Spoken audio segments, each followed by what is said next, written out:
अस्सलाम वालेकुम नाजरीन, कैसे हैं आप सब लोग। उम्मीद है कि आप सब खैरियत से होंगे।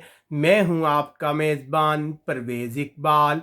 आज 7 सितंबर और सोमवार का रोज़ है। जैसा कि आप लोग जानते हैं कि मैं आप लोगों के लिए लेके आता हूं यूरोप भर से अहम खबरें। आज के इस खबरनामे में हम बात करेंगे यूरोपीय मुल्क स्पेन को दिसंबर के महीने में कोरोना वैक्सीन मिलने की उम्मीद, जबकि वालिदैन बच्चों को स्कूल भेजने के लिए नहीं हैं तैयार। बरतानिया गुज़िश्ता रोज़ चाकू के हमले करने वाला गिरफ्तार। फ्रांस पुलिस की कातिल को पकड़ने की कोशिशें नाकाम, जबकि फ्रांस में कोरोना वैक्सीन की कीमत 10 यूरो से भी कम। बरतानिया और यूरोपीय यूनियन के दरमियान मुज़ाकरात मुश्किल मरहले में दाखिल, जबकि जर्मनी बच्चों के लिए बेनिफिट की अदायगी आज से शुरू। इटली ने बांग्लादेश के शहरियों के लिए पाबंदियों में इजाफा कर दिया, जबकि इसराइल के शहरी यूनान में आसानी से दाखिल हो सकेंगे। इसके अलावा हम आज के इस वीडियो में तारकिन वतन से रिलेटेड एक खबर शामिल करेंगे जो यूनान से आ रही है। ऐसी इतलात हैं कि तुर्की एक बार फिर तारकिन वतन के लिए यूरोप के दरवाजे खोलने वाला है। यह सब कुछ हम आपको मुकम्मल तफसील के साथ बताएंगे। हमारे वीडियो को शुरू से आखिर तक मुकम्मल देखें। अगर आपने हमारा चैनल सब्सक्राइब कर लिया है तो बेल आइकन को लाजमी प्रेस करें। इसके अलावा अगर आपको हमारी ये नशरियात पसंद आ रही हैं तो हमारे वीडियो को लाइक और शेयर लाजमी कीजिएगा। सबसे पहले बात करते हैं गुज़िश्ता रोज़ बरतानिया में पेश आने वाले अफसोसनाक वाक़े की। गुज़िश्ता रोज़ बर्मिंघम में चाकू के हमले करके लोगों को हलाक और ज़ख्मी करने वाले शख्स को हिरासत में लिए जाने की इतलात आ रही है। इसकी उम्र 27 साल बताई जा रही है।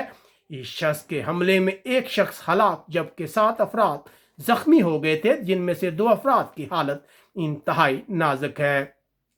उधर बरतानिया के सेक्रेटरी सेहत का कहना है कि अगर नौजवान समाजी फासले के कवायद पर अमल नहीं करते तो बरतानिया को कोरोना की दूसरी लहर का सामना करना पड़ सकता है, जैसे कि स्पेन और फ्रांस जैसे ममालिक जहां नौजवानों में कोरोना वायरस बहुत तेजी से फैल रहा है। फ्रांस की पुलिस कातिल को तलाश ना कर सकी। ये कोई इंसानों का कातिल नहीं बल्कि जानवरों का कातिल है जिसने फ्रांस में दहशत फैला रखी है। अब तक ये शख्स बहुत से घोड़ों को हलाक और जख्मी कर चुका है।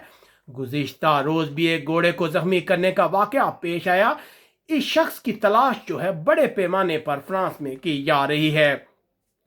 उधर अगर कोरोना की बात की जाए तो फ्रांस गुज़िश्ता 24 घंटों में 7,070 अफराद में कोरोना की तस्दीक हुई है, जबकि मुतासरा इलाकों में हस्पताल जाने वालों की तादाद भी मसलसल बढ़ रही है। उधर फ्रांस से खबरें हैं कि फ्रांस में कोरोना वैक्सीन तैयार करने वाले अदारे के सरबराह के मुताबिक दिसंबर में कोरोना वैक्सीन दस्तयाब होगी और उसकी कीमत 10 यूरो से भी कम होगी। जर्मनी का कहना है कि ब्रेग्जिट मुज़ाकरात में बरतानिया को मराद देनी चाहिए, वक्त बहुत कम रह गया है। बरतानिया और यूरोपीय यूनियन एक दूसरे पर इल्ज़ामात लगा रहे हैं। अगर बरतानिया तजारती माहिदे के बगैर यूरोप को छोड़ता है तो बरतानिया की मईशत शदीद मुतासर होने का खतरा है। उधर एक अच्छी खबर शामिल करते हैं जर्मनी से। जर्मनी में बच्चों के लिए बेनिफिट की अदायगी आज से शुरू की जा रही है। इस बेनिफिट स्कीम को जर्मनी में काइंडर स्कीम के नाम से जाना जाता है। अक्सर लोग इसे काइंडर बोनस भी कहते हैं। सितंबर के महीने में 200 यूरो जबकि अक्टूबर के महीने में बच्चों को 100 यूरो की अदायगी होगी। अगर कोरोना केसेस की बात की जाए तो जर्मनी में गुज़िश्ता 24 घंटों में कोरोना के 814 वाक़यात रिपोर्ट हुए हैं, जबकि कोई भी हलाकत रिपोर्ट नहीं हुई। अब बात करते हैं यूरोपीय मुल्क स्पेन की। स्पेन से इतलात है कि स्पेन में कोरोना से मुतासरा अफराद की तादाद 5 लाख तक पहुंच गई है, जबकि गुज़िश्ता 24 घंटों में कैटालोनिया में 1,481 अफराद में कोरोना की तस्दीक हुई है। नए तालीमी साल के आगाज के साथ ही स्पेन भर में कोरोना केसेस में इजाफा हुआ है, जिसके बाद वालिदैन अपने बच्चों को स्कूल भेजने से इनकार कर रहे हैं। स्कूलों में सेहत और हफाजत के मजीद इक़दामात के लिए मुज़ाहरे और दरख्वास्तें जोर पकड़ रही हैं। दूसरी तरफ एक अच्छी खबर है, स्पेन से शामिल करते हैं। स्पेन के वजीर सेहत का कहना है कि अगर कोरोना के खिलाफ वैक्सीन कामयाब रही तो स्पेन को दिसंबर में वैक्सीन की 3 मिलियन खुराकें मिलेंगी। उम्मीद की जा रही है, माहिरीन कहते हैं कि अगर ऑक्सफोर्ड वैक्सीन कामयाब हो जाती है तो पूरे यूरोप में 30 लाख वैक्सीन की खुराकें तकसीम की जाएंगी।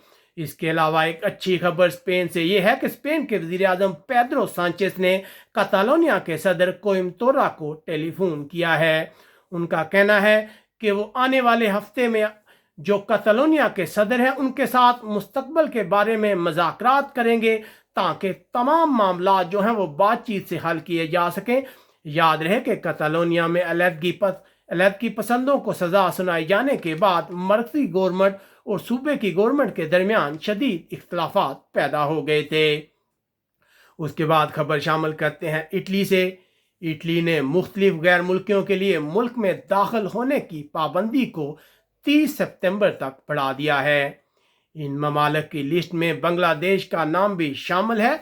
इटली के हकाम का कहना है कि ये ममालिक कोरोना के हवाले से खतरनाक मुल्कों में शामिल है। इटली की कोशिश है कि ऐसे ममालिक जहां कोरोना केसेस बड़ी तादाद में सामने आ रहे हैं उन ममालिक के लोगों को इटली में दाखिल ना होने दिया जाए।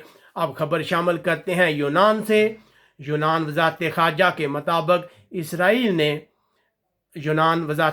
के मुताबिक इसराइल के शहरी बगैर पाबंदी के यूनान में दाखिल हो सकेंगे, लेकिन उनके लिए कोरोना टेस्ट लाजमी होगा। देखा जा रहा है कि यूनान और इसराइल के दरमियान जो तल्कात हैं वो बहुत तेज़ी से अच्छे हो रहे हैं। अब खबर शामिल करते हैं तारकीन वतन से रिलेटेड। एक इंतहाई अहम खबर है जो आ रही है यूनान से। तुर्की यूनान कशीदगी में नया मोड़ आ गया है। यूनान को एक बार फिर तुर्की की जानब से हज़ारों तारकीन वतन यूनान भेजे जाने की इत्तलात मसूल हो रही हैं। यूनान ने बॉर्डर पर सैकड़ों फौजी तैनात किए हैं। यूनान ड्रोन और बख्तरबंद गाड़ियों का इस्तेमाल करेगा तारकीन वतन को रोकने के लिए। इससे पहले भी तुर्की ने 60,000 के करीब तारकीन वतन को यूनान में दाखिल होने की इजाज़त दी थी। कोरोना के आने की वजह से तुर्की ने तारकीन वतन को रोक दिया था, लेकिन अब एक बार फिर तुर्की की जानब से ऐसे इशारे मिल रहे हैं। तुर्की का कहना है कि जैसे ही हालात बेहतर होते हैं वो एक बार फिर तारकीन वतन के लिए यूरोप के दरवाजे खोल देगा, जिसके बाद यूनान की गवर्नमेंट तारकीन वतन को रोकने के लिए सख्त इक़दाम कर रही है। उम्मीद है आपको हमारी ये नशरियात पसंद आई होंगी। अगर आपको हमारा ये वीडियो पसंद आए तो इसे लाइक और शेयर लाजमी कीजिएगा। अपने मेज़बान परवेज़ इकबाल को बार्सिलोना से इजाज़त दीजिएगा। अपना बहुत ख्याल रखिएगा। अल्लाह हाफिज़।